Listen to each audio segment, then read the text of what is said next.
I stood in front of her glittering boutique, the one with the golden-framed windows and the giant cursive letters spelling out her name like she was some kind of celebrity. People inside were laughing, clinking champagne glasses, and showing off their expensive clothes. They didn't notice me yet. In my hand was the small black device I had been hiding in my pocket for weeks. It looked harmless, just a tiny remote with a red button, but it was connected to something inside that shop, something that was going to end her perfect little empire in one single press. Through the window, I saw her, tall heels, designer dress, laughing as if the world revolved around her.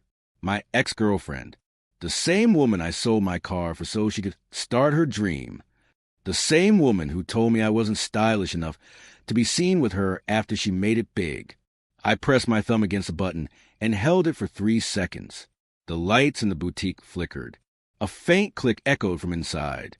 Then came the first hiss of smoke from behind the racks of expensive dresses. People started screaming. She turned toward the source of the smoke, her perfect face twisting into panic, and I just stood there on the sidewalk, watching as months of betrayal, lies, and humiliation went up in flames. But this wasn't just about destroying her store. Oh no, this was about something much bigger.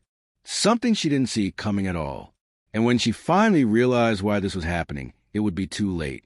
Before all the smoke, the screaming, and the burning boutique, my life was normal, boring, even.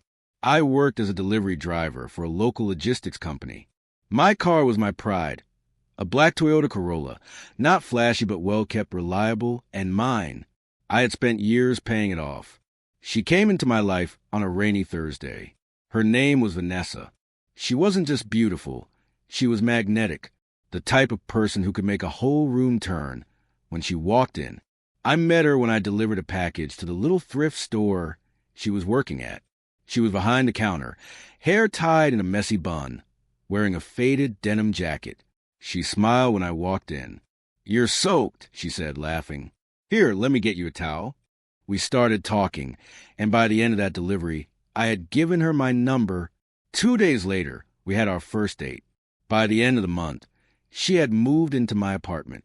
Life with her was exciting, at least at first. She had big dreams. She talked about owning a boutique, about designing her own clothes, about being somebody. I loved hearing her talk about it. Then one night, as we sat on my couch eating noodles, she told me something that made my stomach twist. "There's this perfect space downtown," she said, eyes glowing. "If I could get it, I could finally start my boutique. But," she paused, "I don't have enough money." I asked her how much she needed. She told me. It was more than I had in my savings. That's when she looked at me, her voice soft, almost a whisper. "If we sold your car, we'd have enough to cover it." My first reaction was to laugh. I thought she was joking, but she wasn't. She leaned closer, eyes locking onto mine. "Babe, it's an investment in our future. You believe in me, right?" I did believe in her. At least, I thought I did. And something about the way she said, "our," made me feel like it wasn't just her dream. It was ours. So, against my better judgment, I sold my car. It hurt, but I told myself it was worth it. She hugged me, kissed me, and told me I wouldn't regret it. The first few weeks after the boutique opened were amazing. She was working hard, and I helped with everything. Carrying boxes, arranging clothes, even cleaning the floors. She would introduce me to customers as my boyfriend, the man who made this all possible. I felt proud. But slowly, things started to change. First, she started dressing differently. Not the cute, simple outfits I was used to, but flashy designer clothes she said were for the brand. Then she started spending more time with clients and less time with me. I'd wait for her at home, but she'd come in late, smelling like expensive perfume I didn't recognize. One Saturday, I showed up at the boutique to surprise her. I was wearing my usual jeans and hoodie. As soon as I walked in, she froze. Her friends, all dressed like they were going to a fashion show, looked me up and down. Vanessa's smile looked forced. After they left, she pulled me aside. "Babe, you can't just show up here dressed like that," she whispered. I frowned. "Like what?" "Like, you're not exactly stylish. It doesn't look good for my image." Her words hit me harder than I expected. Your image? I asked. She sighed. You wouldn't understand. It's just, I don't think we should be seen together right now. Right now. That was the day I realized she wasn't my girlfriend anymore. She was someone else entirely. And that was the day I started planning. The first few days after she told me I wasn't stylish enough felt like I'd been kicked in the chest. I kept replaying her words in my head, wondering how someone I loved so much could flip on me so easily. For 2 years, I had been the guy who brought her food when she was too tired to cook. The guy who stayed up late helping her fold clothes for a thrift shop job. The guy who sold his own car so she could have her dream boutique. And now, I was nothing more than a fashion liability. I didn't go back to her store after that. She didn't call. She didn't text. The only updates I got about her were from social media. Pictures of her smiling at launch events, posing with influencers, sipping champagne on rooftops. The captions always made me sick. Hard work pays off. Surround yourself with the right people. Yeah, the right people, which apparently didn't include the man who made it possible. But here's the thing about being thrown away. It forces you to decide if you're going to crawl into a hole or fight back. I chose the second. It started small. I began visiting her boutique when she wasn't there, just to observe.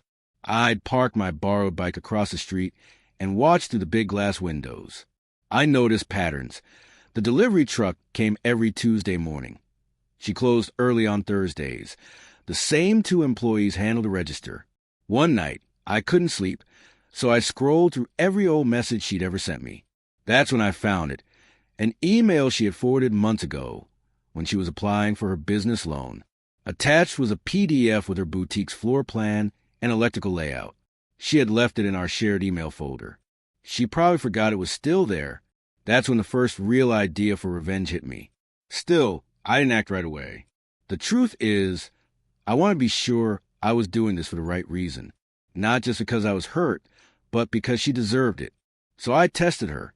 I sent her a message, pretending to be a customer who wanted to book her for a private fashion event. I used a fake name, a new email, and a borrowed phone number. She responded within minutes, friendly, excited, professional.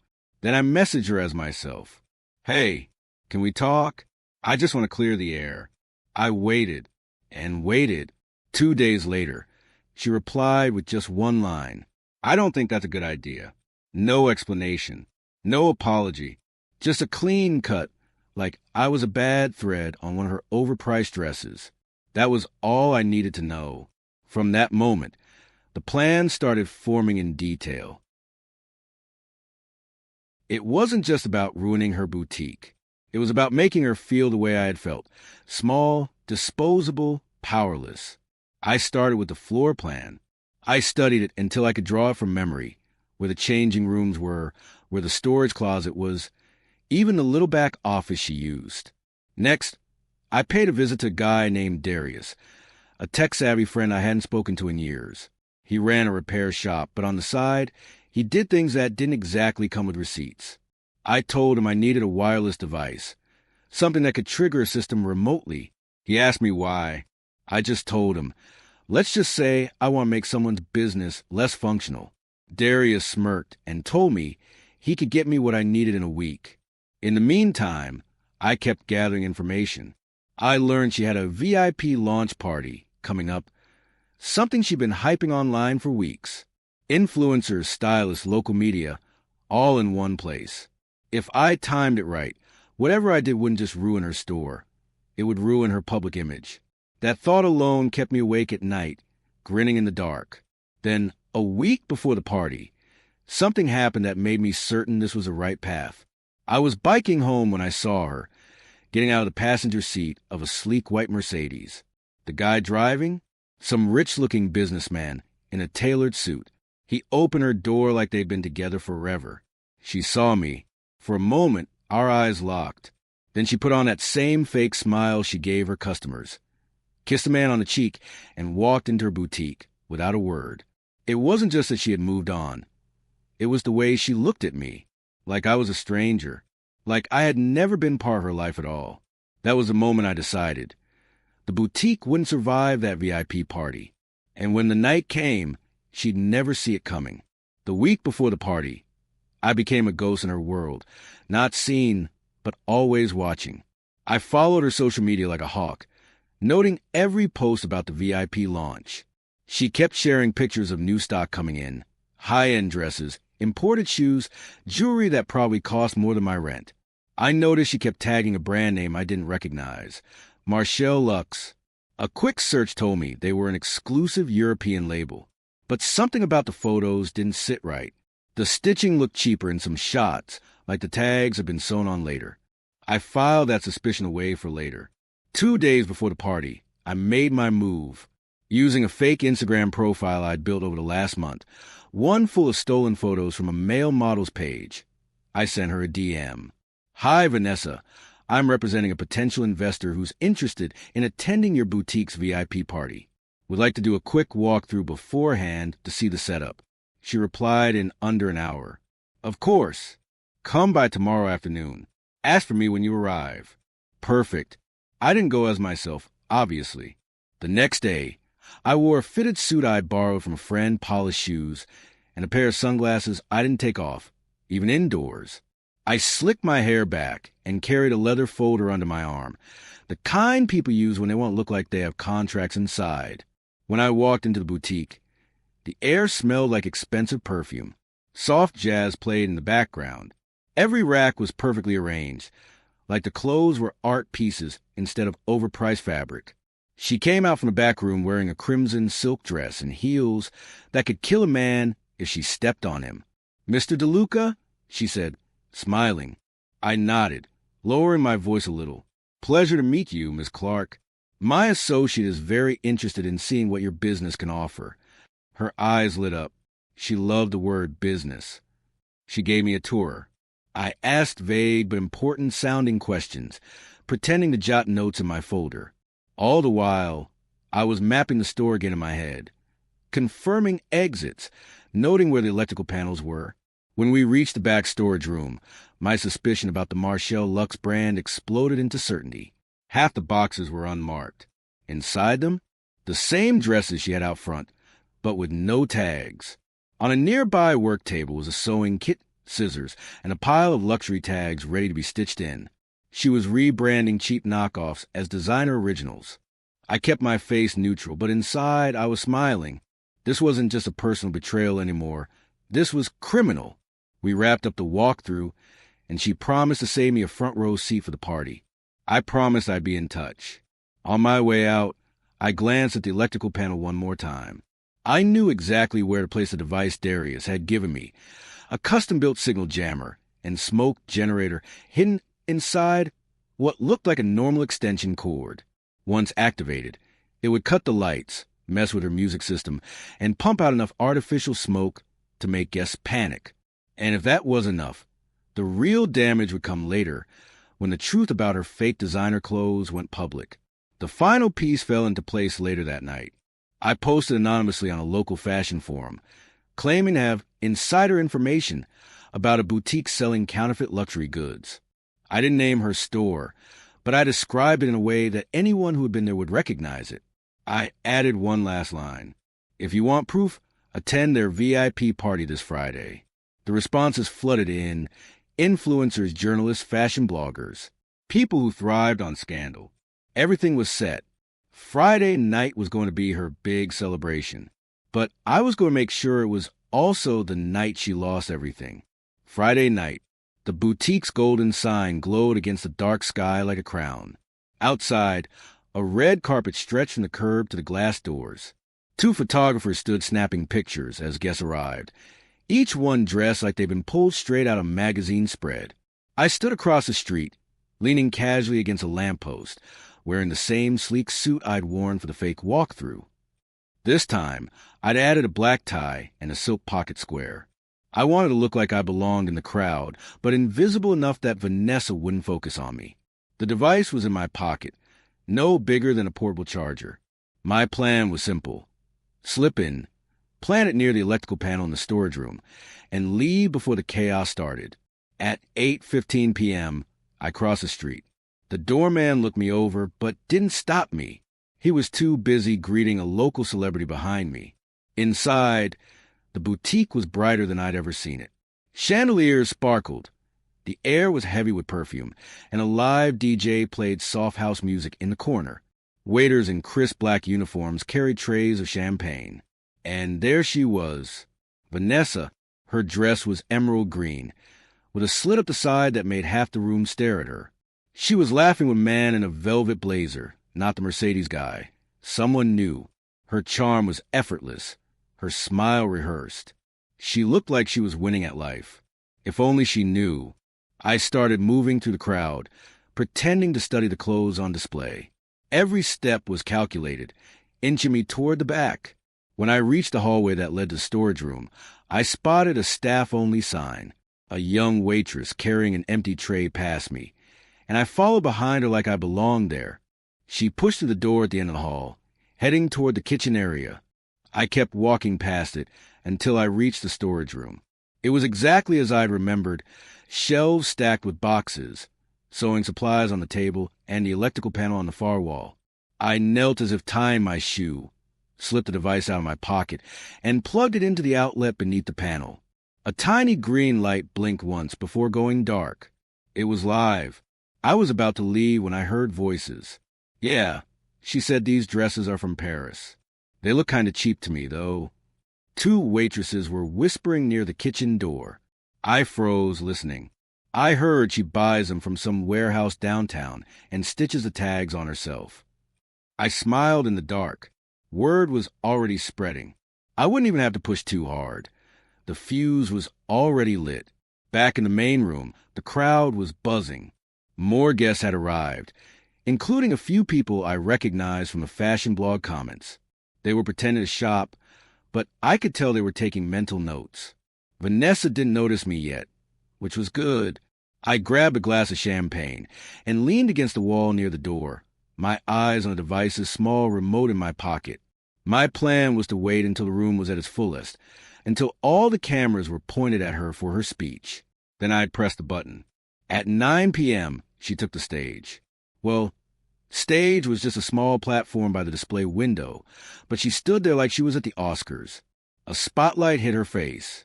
She held the microphone with perfect posture. "I want to thank all of you for believing in my dream," she began, her voice dripping with sincerity. "This boutique is more than a store. It's proof that with hard work and the right people by your side, you can achieve anything." I almost laughed out loud. The right people by your side. Yeah, like the guy who sold his car for you, right? She kept talking, building up to her big thank you moment. Guests were leaning in, phones recording.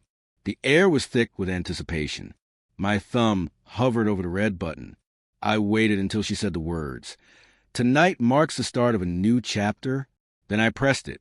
The lights cut out instantly. The music died. A loud click echoed from the back room, followed by a hiss. Smoke began curling out from behind the clothing racks. At first, people thought it was part of the show until the alarm started wailing. Screams broke out. Someone knocked over a champagne tower. The photographers dropped their cameras. Guests pushed toward the door, tripping over each other in panic. Vanessa's perfect smile collapsed. She shouted something I couldn't hear over the chaos, trying to calm people down. Then a voice rang out from somewhere near the back. "Hey, these dresses are fake." The panic doubled. People started yanking dresses off the racks, looking at the tags, comparing them, holding them up to the light. Murmurs turned into accusations. Someone was filming everything on their phone. Vanessa's face went pale, and I just stood there by the exit, watching her perfect little empire crumble in real time. But this was just the first stage. I still had one final card to play, the one that would make sure she never recovered. The moment I stepped outside the boutique, the night air felt different, sharp, alive, almost electric. Behind me, the screaming continued. Guests poured out onto the street, coughing, some clutching dresses like trophies, others holding up their phones to record every second. I didn't run. I just strolled down the block, like any other bystander, leaving a bad party. By the time I turned the corner, my phone was already buzzing. The first ping was a notification from the local fashion forum. Someone had posted a blurry video of Vanessa's boutique in chaos. The caption read, "VIP party at Clark Couture ends in disaster. Fake dresses?" Comments were flooding in. Some people were laughing, others furious. A few influencers who had been at the party were already going live on Instagram, showing their followers a scam boutique and calling for boycotts. Exactly as I'd hoped. I spent the rest of the night feeding the fire. Using a burner account, I uploaded close-up photos I'd taken during my fake investor tour. The untagged dresses and boxes, the sewing kit, the pile of fake Marshall Luxe labels. I made sure to tag local news outlets and big fashion gossip pages. By morning, hashtag Clark Couture scam was trending locally. Vanessa didn't post anything for the first half of the day. Then, around 2 p.m., she finally broke her silence. Her post was a long block of text over a pastel background, claiming the smoke at the party was a technical malfunction, and the counterfeit accusations were malicious lies from a jealous competitor. The comments tore her apart. I was there, I saw the tags. "I spent $900 on a dress from you last month. I'm calling my bank." So, who's the jealous competitor? Your ex who paid for your store. That last one made me laugh. So hard, I almost dropped my phone. But I knew she wasn't just going to disappear quietly. Vanessa was too proud, too ruthless to let this go without a fight. I was right. 3 days later, I woke up to find my own name trending on social media. My real name. Vanessa had gone on Instagram Live, crying to the camera, saying her vindictive ex had orchestrated the whole thing because she moved on. She called me a stalker, a liar, and hinted I'd been abusive during our relationship. She never said my name outright, but she didn't need to. Enough people knew who I was to connect the dots. My own friends were texting me, asking if it was true. For a moment, I felt the panic rising in my chest.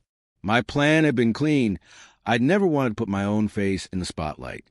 But now she'd turned the story into me versus her, and the internet loves picking sides. That's when I realized something. I couldn't just rely on the gossip anymore. I had to finish this with hard evidence. Real, undeniable proof that Vanessa was a fraud. I went back to the warehouse district where I'd once made deliveries for work. After a few hours of asking around, I found it a dingy building with a faded sign that read Harbor Clothing Supply. Inside, rows of dusty shelves were stacked with the exact same dresses I'd seen in Vanessa's storage room. Only here, they were selling for $25 each. I asked one of the workers about their clients, pretending to be a buyer. He flipped through a notebook and, sure enough, there was her name. Not Clark Couture. Vanessa Clark, written in sloppy pen with order dates going back months. I took photos of everything. The dresses, the order book, even a shipping label with her boutique's address on it. This wasn't just scandal anymore. This was fraud with paper trails. That night, I sent an anonymous email to 3 local journalists who'd covered fashion events before. I attached every photo I had, plus a link to the social media chaos. I told them there was more if they wanted it. One replied within the hour, "This is explosive. Can we meet?" We met in a coffee shop the next morning. I wore a hoodie and cap, keeping my head down. I gave her a USB drive with everything. The photos, the videos, even audio clips I'd secretly recorded during my fake tour with Vanessa. The journalist grinned, like she'd just been handed the story of her career. "This will destroy her," she said. I walked out of that coffee shop thinking I'd won. But 2 days later, I got a knock at my door. 2 men in suits were standing there. "Mr. Reynolds?" one of them asked. "We need to talk about an incident at Clark Couture." The 2 men in suits didn't look like cops. No badges, no guns on their belts, just tailored jackets, expensive watches, and a stare that could peel paint. One of them handed me a business card. Crawford and Shields, Corporate Legal Defense. Vanessa had sent lawyers. "Mr. Reynolds," the taller one said, "our client has reason to believe you were involved in deliberate sabotage of her business on the evening of her VIP launch." I leaned against the doorframe. "Sabotage? I was just a guest." His jaw tightened. "We have witnesses who place you at the scene during the smoke incident, and we're prepared to pursue legal action unless you cease your harassment of Ms. Clark immediately." "Harassment?" I repeated. You mean exposing her for selling fake luxury goods? The second lawyer's eyes narrowed. We strongly advise you to watch what you say. If this continues, you'll be facing defamation charges as well. They left me with a formal letter, 3 pages of legal jargon, essentially saying, "Shut up or we'll bury you." I spent the rest of the day pacing my apartment. I knew Vanessa was bluffing. She'd never let this go to court, because then her business records would be open to the public. But the fact she had the money to send lawyers meant she wasn't down yet.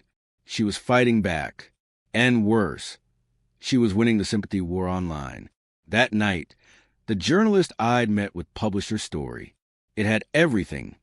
Photos from the warehouse, the sewing kit in Vanessa's storage room, interviews with 2 ex-employees who claimed they'd been told to sew on fake labels. The article blew up fast. Hashtags about Vanessa started trending again, but this time it wasn't just hashtag Clarkature scam. Now it was hashtag Vanessa the fraud, hashtag fake queen, and my personal favorite, hashtag taggate. For a day, it looked like she was finished. Customers demanded refunds. Influencers deleted old collaborations. Even a local TV station ran a short segment on the boutique that fooled the fashion scene. But then the narrative shifted. Vanessa went on camera again, this time not crying, just calm, measured, wearing a modest white blouse and minimal makeup. She admitted mistakes were made in sourcing products, but claimed she'd been misled by suppliers and was now working tirelessly to make things right. She never denied the smoke incident, but she framed it as a malfunction caused by faulty electrical work from a jealous ex-boyfriend. My phone exploded with messages. Some were supportive. Most weren't. "So you really set her store on fire? Man, you're obsessed. Let it go. You sold your car for her, and now you're mad she upgraded?" The anger and frustration boiled inside me. She had taken my money, my dignity, and now she was twisting reality until I looked like the villain. For the first time since this started, I felt cornered. The story was slipping out of my control. 2 nights later, I was walking home when a car slowed beside me. It was a black Mercedes. The passenger window rolled down, and Vanessa's velvet blazer boyfriend from the VIP party stared at me. "Walk away, Reynolds," he said quietly. "You've had your fun. Next time, you won't get a warning." The car pulled off, taillights fading into the dark. That was my breaking point. She wasn't just playing dirty in public. She was sending people to intimidate me in private. If she wanted a war, I was going to end it in a way she couldn't recover from. I sat in my apartment that night, lights off, laptop glowing. I pulled out the USB copy of the journalist's files and added something I'd been holding back. During my fake investor tour, I'd not only taken photos, I'd also secretly recorded a video. It was Vanessa herself, laughing as she told an employee, "These idiots will pay triple if they think it's from Paris." It was undeniable. It was her voice, her face, her words. And this time, I wasn't giving it to a journalist. I was going to leak it straight to the internet myself. But here's the thing about revenge. Once you go too far, there's no undoing it. And I was about to cross that line. I stared at the video on my laptop for hours, my finger hovering over the upload button. It wasn't just a clip, it was a kill shot. Vanessa, crystal clear on camera, in her own store, admitting she was scamming her customers. If I posted this, there would be no misunderstanding, no way for her to spin it. Finally, just past midnight, I dragged the file into a private Reddit thread for whistleblowers, then cross-posted it to a dozen fashion gossip accounts under different burner usernames. I didn't caption it with anything dramatic, just, "Vanessa Clark explains her business strategy." Then I sat back and watched the world burn. By 7 a.m., it had over 300,000 views on TikTok alone. Twitter, or whatever they're calling it now, was on fire. People were clipping the quote, "These idiots will pay triple," and looping it over and over, adding clown makeup filters to her face. The boutique's Google reviews plummeted to 1 star. Comment sections became feeding frenzies. "I hope you choke on your fake silk, girl. She should be arrested for fraud. How's Paris this time of year, Vanessa?" By noon, the story had jumped from local gossip to national clickbait headlines. Boutique owner caught admitting she scammed customers. Vanessa Clark, From fashion darling to internet villain in 72 hours. And then the real damage hit. I got an email from the same journalist I'd met before. She'd just heard from one of Vanessa's suppliers. They were cutting ties with her immediately. Without them, she couldn't get stock, even the cheap stuff. The bank that held her boutique's loan had also initiated a review of their partnership. Translation: they were getting ready to call in the debt. She was done. But revenge is a funny thing. It's not always clean. Around 6 p.m., my phone buzzed with a message from an unknown number. Meet me, corner of 8th and Willow. Tonight, 9 p.m. We need to talk. No name, but I knew it was her. I thought about ignoring it, but curiosity, and maybe a taste for seeing her fall apart in person, got the better of me. At 9 sharp, I was standing under the dim streetlight at 8th and Willow. The road was quiet except for the hum of a passing bus. She appeared in the shadows, no makeup, hoodie over her head, looking nothing like the Vanessa I knew. "You think you've won," she said. Her voice was low, shaky. I crossed my arms. "Haven't I?" She stepped closer, eyes narrowed. "You don't get it. You've destroyed more than my store. You've destroyed me. And if I'm going down, you're coming with me." I almost laughed. "What? Another Instagram Live?" She smirked, and that's when I saw the phone in her hand, recording. "You're going to confess," she said. "On video. Right now. You're going to tell the world you staged the smoke, you planted the story, you edited that clip to make me look bad." I shook my head. "And if I don't?" Her smile widened. "Then the video I send out will make it look like you admitted to everything anyway." For the first time in weeks, I felt something I hadn't felt since she dumped me. The cold grip of losing control. She had just flipped the board. She stood there under the streetlight, phone in hand, waiting for me to break. Her confidence was back, the same smug tilt of her chin she'd worn the day she told me I wasn't stylish enough to be seen with her. For a second, I actually felt the urge to lunge forward, rip the phone out of her hand, and smash it on the pavement. But then my eyes flicked to her other hand, a set of car keys, the Mercedes keys. And just like that, an idea hit me. I slowly raised my hands in mock surrender. "Fine. You win. I'll confess." She stepped closer, holding the phone out like a weapon. "Say it." I started talking. "Yes, I staged the smoke. Yes, I leaked the story. Yes, I." Her eyes locked on mine, greedy for the victory. That's when I made my move. Mid-sentence, I lunged, not for the phone, but for the keys. She wasn't expecting that. They slipped from her fingers into my palm. Before she could react, I spun and bolted down the street. The Mercedes was parked around the corner.